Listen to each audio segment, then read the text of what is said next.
اور اللہ رب العالمین نے جس طرح قرآن مجید فرقان حمید کے اندر ایمان والوں کو مخاطب کیا، یا ایھا الذین آمنوا اتقوا اللہ، اے ایمان والو اللہ سے ڈرو۔ اب ایمان والے اور پھر اللہ سے ڈرنے والے لوگ اگر آپ نے تلاش کرنے ہیں تو میرے نبی کی جماعت اصحاب رسول میں آپ دیکھ سکتے ہو۔ ان لوگوں کی زندگیاں، ان لوگوں کے شب و روز، ان لوگوں کی دن و رات کے ایک ایک لمحات جو ہے وہ اللہ سے ڈر کر گزرنے والے ہیں۔ جیسا کہ گزشتہ ماہ جمادی الاخری کے اندر امام الانبیاء کے سسر امام الصحابہ کی بات کرتا چلا آ رہا ہوں کہ ابو بکر صدیق کتنے اللہ سے ڈرنے والے تھے، کتنا اللہ کا خوف رکھنے والے تھے، اور اسی وجہ سے وہ 11 لاکھ مربع میل زمین کے فاتح ہیں،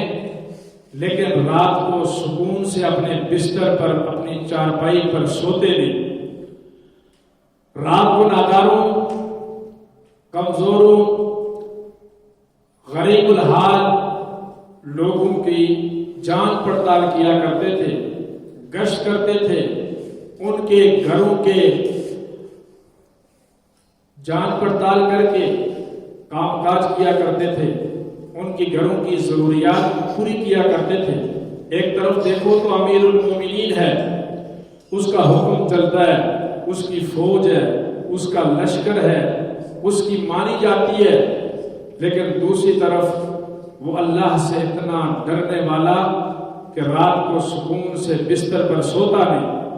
اور وہ ابو بکر جب خلیفہ مقرر ہوئے تو حضرت عمر فاروق رضی اللہ تعالیٰ عنہ فرماتے ہیں کہ میں نے دیکھا کہ ابو بکر کپڑے کی ایک گٹھڑی جو ہے وہ اٹھا کر اپنے کندھے پہ، امیر المومنین 11 لاکھ مربع میل زمین کا خلیفہ اٹھا کر جا رہے ہیں۔ حضرت سیدنا فاروق اعظم فرماتے ہیں میں نے پوچھ لیا ابو بکر کہاں جا رہے ہو؟ کہا کہ گھر کی ضروریات بھی ہیں، اس لیے تجارت کے لیے یہ تھوڑا کپڑا ہے، بازار میں فروخت کرنے جا رہا ہوں تاکہ گھر کا گزر بسر آسانی سے ہو سکے۔ حضرت عمر فاروق رضی اللہ تعالیٰ عنہ فرماتے ہیں کہ نہیں ابو بکر، آپ کی مرکز میں ضرورت ہے،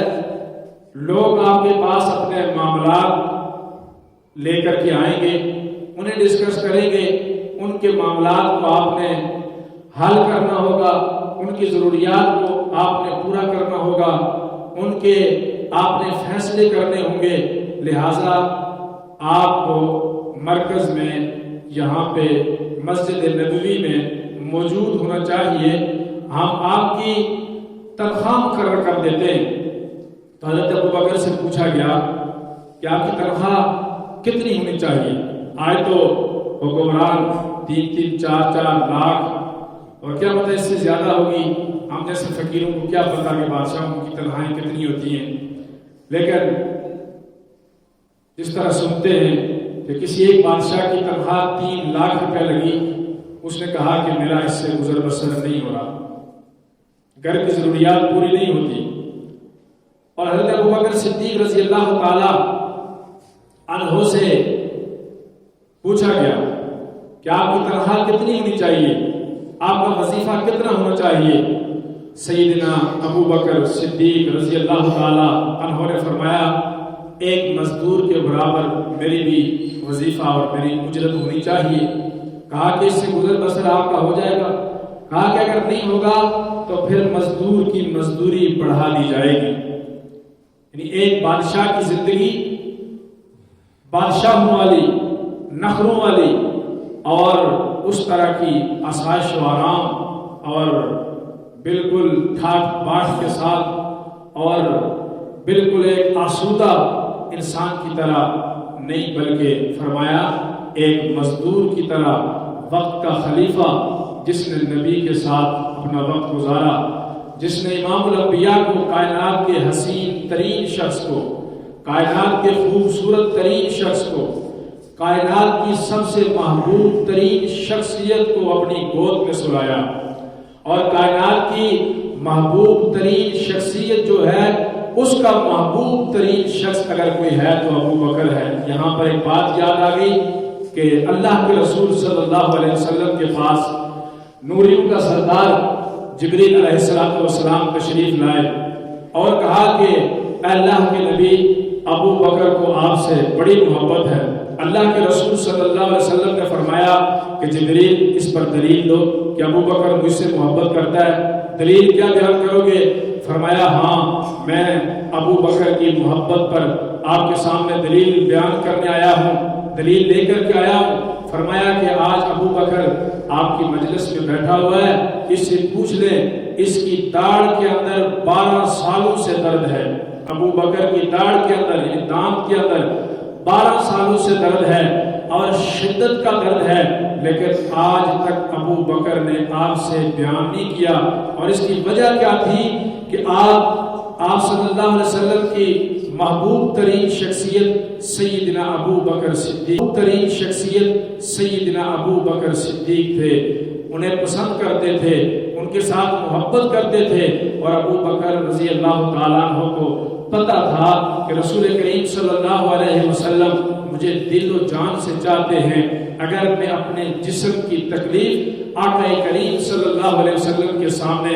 بیان کروں گا تو میرے نبی کو تکلیف ہوگی۔ اور اس بات سے بڑھ کر کے سانپ کا ڈسنا آپ کے سامنے نہیں ہے کہ نبی پاک صلی اللہ علیہ وسلم گود میں سوئے ہوئے ہیں، لیکن ابو بکر بالکل ہلتے نہیں، ادھر سے ڈسا جا رہا ہے، ایک دفعہ نہیں 12 دفعہ ڈسا گیا، لیکن ابو بکر ہلتے نہیں۔ یہ وجہ کیا تھی کہ آقا کریم صلی اللہ علیہ وسلم کو میری وجہ سے تکلیف ہوگی، جب میری تکلیف کا میرے محبوب کو پتہ لگے گا تو انہیں یہ رنج پہنچے گا، انہیں غم پہنچے گا۔ حضرت سیدنا ابو بکر صدیق رضی اللہ تعالیٰ عنہ کو دیکھیے، عاجزی، انکساری اور غریبوں کے ساتھ، محتاجوں کے ساتھ کتنا ابو بکر صدیق شفقت کیا کرتے تھے۔ فرماتے ہیں حیات الصحابہ کے اندر ایک واقعہ درج ہے کہ سیدنا ابو بکر صدیق رضی اللہ تعالیٰ عنہ جمعے کا خطبہ دے کر کے ممبر پہ کھڑے ہو کر اعلان کر رہے ہیں۔ اعلان کیا کیا؟ لوگوں کو کہا کہ جس نے صدقے کے اونٹ رکھے ہوئے ہیں انہیں ہمارے پاس پہنچا دو تاکہ وہ صدقے کے اونٹ ہم تقسیم کر دیں، لیکن ہماری اجازت کے بغیر ہمیں کوئی ملنے نہ آئے۔ ایک عورت تھی، اس نے بھی ابو بکر صدیق کا یہ پیغام سن لیا، اس نے اونٹ کی ناکیل دے کر کے اس اپنے شوہر کو بھی بھیج دیا۔ سیدنا ابو بکر صدیق حضرت عمر فاروق رضی اللہ تعالیٰ عنہ کو دیکھا کہ وہ اونٹوں میں داخل ہو رہے ہیں، اس کا شوہر بھی جا کر کے شامل ہو گیا۔ حضرت ابو بکر صدیق نے اس کے ہاتھ سے وہ اونٹ کی رسی ناکیل جو تھی وہ لی اور لے کر کے اسے مارا، ایک نکیل اس کو مار دی، کیونکہ اعلان کیا ہوا تھا کہ ہماری اجازت کے بغیر ہمارے ساتھ ہمارے پاس کوئی نہ آئے، اور مارا۔ اس کے بعد یہ صدقے کے اونٹ جتنے بھی تھے وہ تقسیم کیے گئے، اور آخر میں وہ رسی ابو بکر صدیق رضی اللہ تعالیٰ عنہ کے پاس ہی موجود تھی۔ اس شخص کو بلایا گیا جس کو شروع میں ابو بکر صدیق نے وہ ناکیل والی رسی سے مارا تھا۔ ابو بکر صدیق نے بلایا اور بلا کر وہ رسی اسے واپس کی، کہا کہ اب اپنا بدلہ لے لو، اب اپنا بدلہ لے لو۔ ابو بکر صدیق رضی اللہ تعالیٰ عنہ کے ساتھ خلیفہ ثانی سیدنا عمر فاروق رضی اللہ تعالیٰ عنہ بھی موجود تھے، اور انہوں نے غصہ کیا کہ ابو بکر ایسا نہیں کرنا چاہیے، آپ امیر المومنین ہیں، آپ وقت کے خلیفہ ہیں، اور امیر اپنی رعایا کو ڈانٹ ڈپٹ سکتا ہے ان کی اصلاح کی خاطر، تو اس نے غلطی کی تھی، اس کی اصلاح میں آپ نے اس کو رسی مار دی، تو لہٰذا آپ ایسے نہیں کیا کریں کہ ایک امیر کو ایک عام رعایا کا بندہ اٹھ کر کے بدلہ لے۔ تو حضرت ابو بکر صدیق نے فرمایا کہ قیامت کے دن اللہ جب بدلہ لیں گے، اللہ جب اسے بدلہ لے کر کے دیں گے تو وہ بدلہ اس وقت دینا بہت مشکل ہو جائے گا، لہٰذا میں چاہتا ہوں کہ یہ بدلہ اسی دنیا کے اوپر چکا دو تاکہ اللہ کی عدالت میں میری پکڑ نہ ہو۔ میری گرفت نہ ہو. لہٰذا اس نے یہ بات سن کر کے جس کو ابو بکر صدیق نے اونٹ کی ناکیل والی رسی سے کچھ مارا تھا تو اس نے فوراً معاف کر دیا حضرت سیدنا ابو بکر صدیق رضی اللہ تعالیٰ عنہ کو. اور ابو بکر صدیق رضی اللہ تعالیٰ عنہ نے پھر اس کو معاف تو کر دیا، لیکن جو اپنی غلطی کو غلطی سمجھا، حالانکہ غلطی تو نہیں تھی، لیکن اصلاح کے طور پر، بدلے کے طور پر ایک اونٹ بھی اسے دے دیا اور اونٹ کا پجامہ بھی دے دیا اور اس کے ساتھ ساتھ ایک کمبل بھی دے دیا اور پھر 5 دینار بھی اس بندے کو دے کر کے اسے راضی کیا اپنے ساتھ. یہ پاک پیغمبر صلی اللہ علیہ وسلم کے اصحاب، ان کی زندگیاں یہ ہمارے سامنے ہیں. سیدنا عمر فاروق رضی اللہ تعالیٰ عنہ کو دیکھیے، ایک حیات صحابہ کے اندر ہی یہ واقعہ بھی موجود ہے کہ حضرت سیدنا عمر فاروق رضی اللہ تعالیٰ عنہ مکہ مکرمہ تشریف لے گئے اور دارالندوا جہاں بیٹھ کر کے قریش جو ہیں، قریش مکہ میٹنگیں کیا کرتے تھے، یہ حرم پاک کے بالکل قریب ہے. حضرت سیدنا فاروق اعظم رضی اللہ تعالیٰ عنہ اس دارالندوا کے اندر جا کر کے ایک کمرے میں اپنی چادر جو کندھے کے اوپر رکھی جاتی ہے تو اس چادر کو اتار کر حضرت عمر فاروق رضی اللہ تعالیٰ عنہ نے دارالندوا کے کمرے کی ایک گھونٹی پر ٹانگ دیا، یعنی اس کے اوپر رکھ دیا. اور جو ہی حضرت عمر فاروق رضی اللہ تعالیٰ عنہ نے اس گھونٹی پر اپنی چادر مبارک کو رکھا اور اس چادر پر ایک حرم کا کبوتر اڑ کر کے بیٹھ گیا. حرم کا کبوتر آ کر کے بیٹھا. حضرت سیدنا فاروق اعظم نے سمجھا کہ کبوتر ہے، ایک پرندہ ہے، یہ پیٹ کر کے کہیں میری چادر ہی خراب نہ کر دے. لہٰذا حضرت سیدنا فاروق اعظم رضی اللہ تعالیٰ عنہ نے اس کبوتر کو وہاں سے اڑایا. وہ کمرے کے اندر دوسری گھونٹی پہ جا کر کے بیٹھا. وہاں پر بیٹھنا تھا کہ ایک سانپ نے اسے ڈسا اور اسے دبوچ دیا، اسے مار لیا، یعنی کہ وہ ختم ہو گیا. اب سیدنا فاروق اعظم رضی اللہ تعالیٰ عنہ نے جمعے کی نماز پڑھی. جمعے کی نماز پڑھنے کے بعد حضرت عثمان غنی رضی اللہ تعالیٰ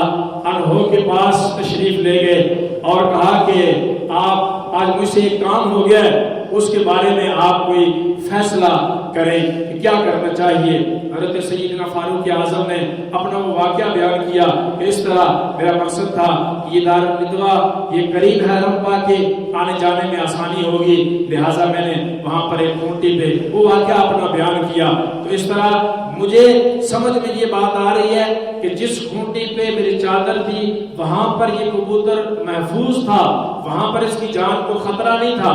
میں نے اڑایا، میرے اڑانے کی وجہ سے دوسری گھونٹی پر جا کر کے بیٹھا تو یہ قتل ہو گیا، یعنی شکار ہو گیا سانپ کا. لہٰذا یہ غلطی میری بنتی ہے، اس پر آپ کیا فیصلہ کریں گے؟ حضرت عثمان غنی رضی اللہ تعالی عنہ نے فرمایا کہ آپ پر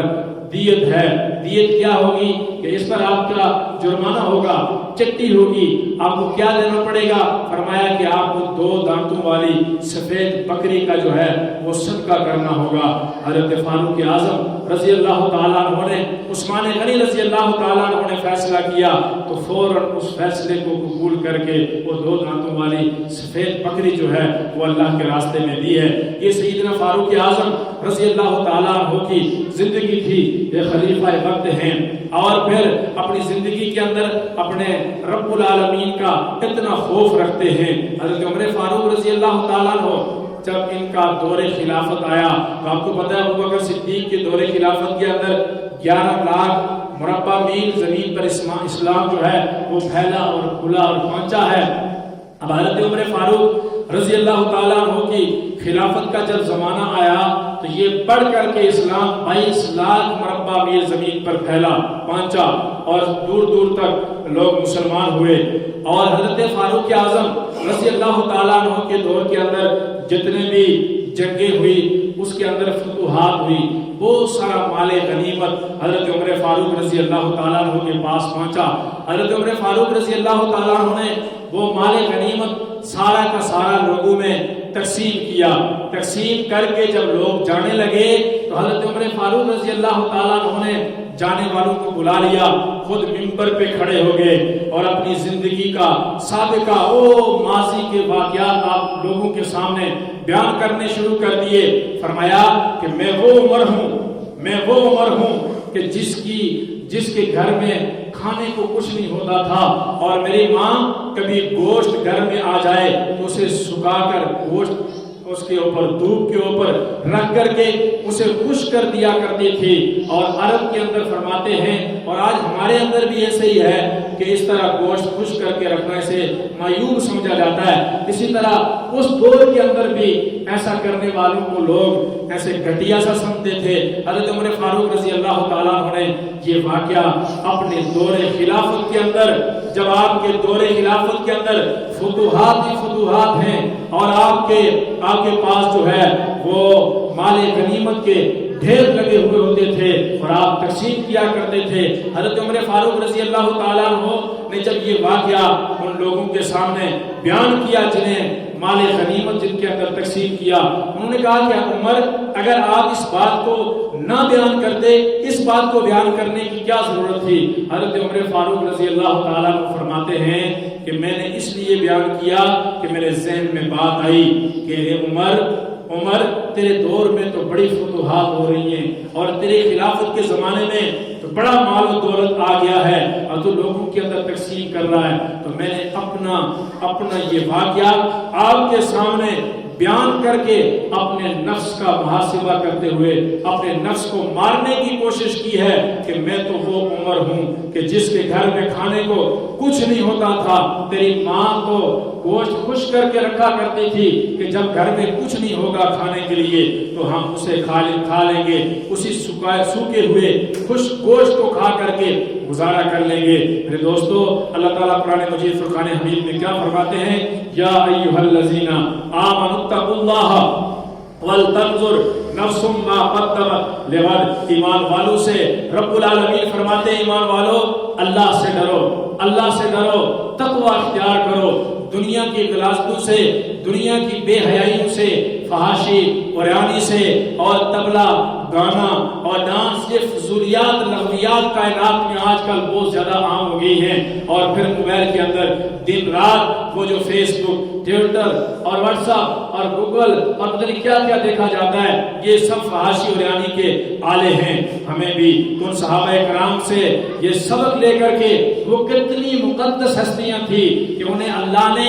دنیا کے اوپر کیا کہہ دیا؟ اولئک کتب فی قلوبہم الایمان، اللہ نے ان لوگوں کے لیے کہہ دیا میں نے ان کے دلوں پہ ایمان کو لکھ دیا ہے، یہ رضی اللہ عنہم ورضوا عنہ، میں ان سے راضی ہو چکا ہوں۔ رب العالمین جن لوگوں کے لیے یہ اعلان فرماتے ہیں وہ لوگ اللہ سے کتنا ڈرتے ہیں، ان کے دلوں کے اندر اللہ کا کتنا خوف تھا، انہیں اندھیری قبر کا کتنا خوف تھا کہ لوگوں ان کے ذہنوں کے اندر، ان کے دلوں کے اندر پاک پیغمبر کی تربیت کی وجہ سے، پاک پیغمبر کی صحبت کی وجہ سے، پاک پیغمبر کے ان کے سامنے، پاک پیغمبر کے سامنے جو دو زانو ہو کر کے بیٹھے تھے، پاک پیغمبر نے جو تربیت کی تھی، اس تربیت کی وجہ سے ان لوگوں کی زندگیاں اتنی پلٹ گئی تھی کہ وہ ہر کام اللہ سے ڈر کر کے کیا کرتے تھے۔ حضرت فاروق اعظم ہیں، کبوتر کا بدلہ دے رہے ہیں، حضرت فاروق اعظم ہیں اور اپنا مال غنیمت تقسیم کر کے حضرت عمر فاروق رضی اللہ تعالیٰ عنہ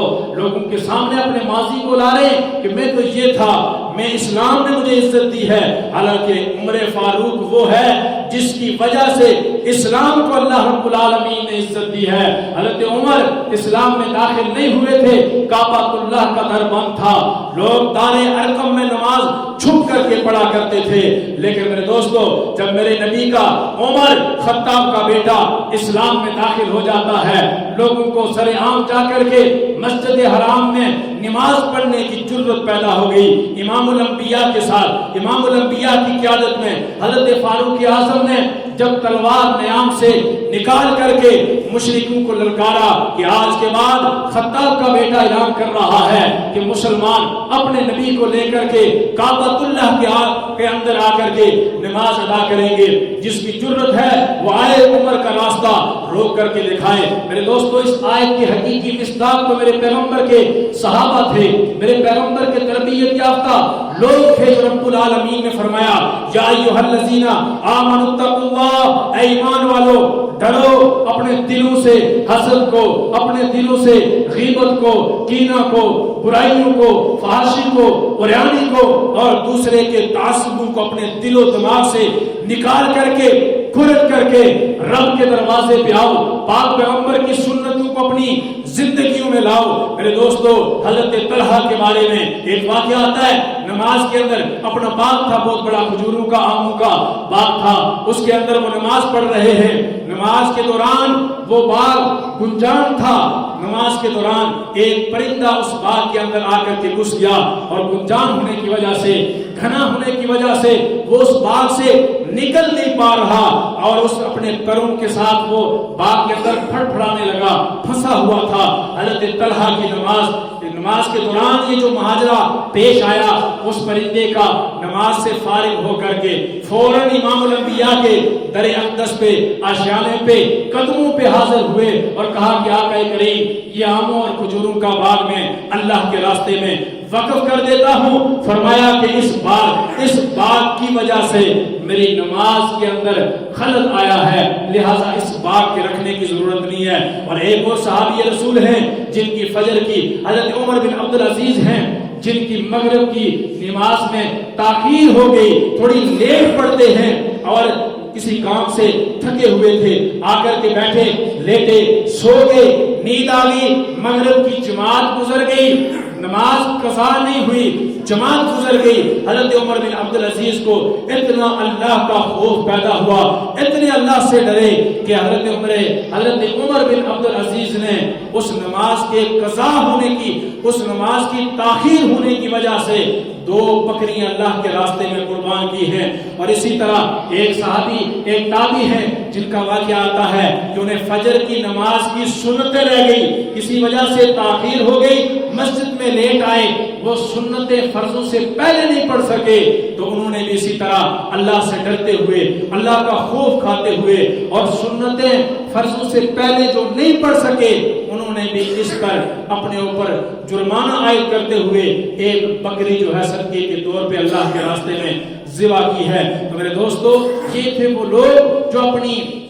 کمیوں کو, اپنی کوتاہیوں کو, اپنی لفزشوں کو اور اپنی تھوڑی تھوڑی بات کو اللہ سے ڈرتے ہوئے اپنے آپ کا محاسبہ کیا کرتے تھے, اپنے آپ کو جھجھوڑا کرتے تھے. میرے دوستو, ان لوگوں کی زندگیاں بیان کرنے کا مقصد کیا ہے؟ صرف یہی ہے کہ جب وہ پاک پیغمبر کے اصحاب تربیت یافتہ, جنہیں دنیا کے اوپر رضاعت کا سرٹیفکیٹ ملا ہوا تھا اور اللہ کی طرف سے یہ اعلان ہو چکا تھا کہ پاک پیغمبر کی صحبت میں آنے والے لوگ سارے کے سارے جنتی ہیں, وہ جنتی لوگ بھی دنیا کے اوپر اپنی تھوڑی سی کوتاہی پر اتنا ڈرتے ہیں کہ اپنے اوپر جرمانہ عائد کر کے اپنے رب کو راضی کرنے کی کوشش کرتے ہیں. آج ہماری فجر کی سنتے ہیں, بعض تو پڑھتے نہیں اور بعض اپنی طرف سے آگے فتوے لگاتے ہیں کہ اٹھ کر کے بعد میں پڑھ لیں گے. میرے دوستو,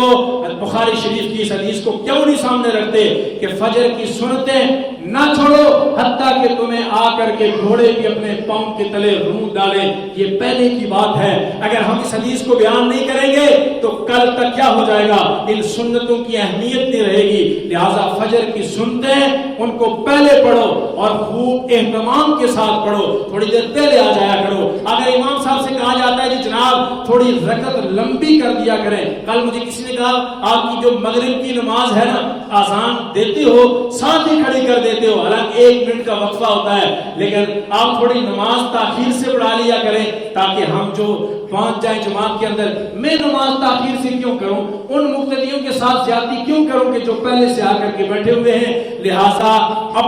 میں بھی اپنے نفس کو مغلوب کرنے کی کوشش کروں, میں بھی اپنا محاسبہ کروں, آپ حضرات بھی محاسبہ کریں. اصحاب رسول کے ان واقعات کو سامنے رکھ کر کے, یہ جنتی لوگ تھے, یہ اتنے اللہ سے ڈرتے تھے, اور ہمیں تو کوئی پتہ نہیں کہ ہم جنت میں جائیں گے یا نہیں جائیں گے. اگر جانا چاہتے ہیں میں اور آپ کو اصحاب رسول کے دامن کو تھام لیں انشاءاللہ. والسابقون الاولون من المہاجرین والانصار والذین اتبعوہم بإحسان, جو ان لوگوں کی تابعداری اتباع کرے گا ان کے لیے اللہ رب العالمین نے جنت کی ضمانت دی ہے, سرٹیفکیٹ دیا ہے. وما علینا الا البلاغ المبین. سنت اللہ.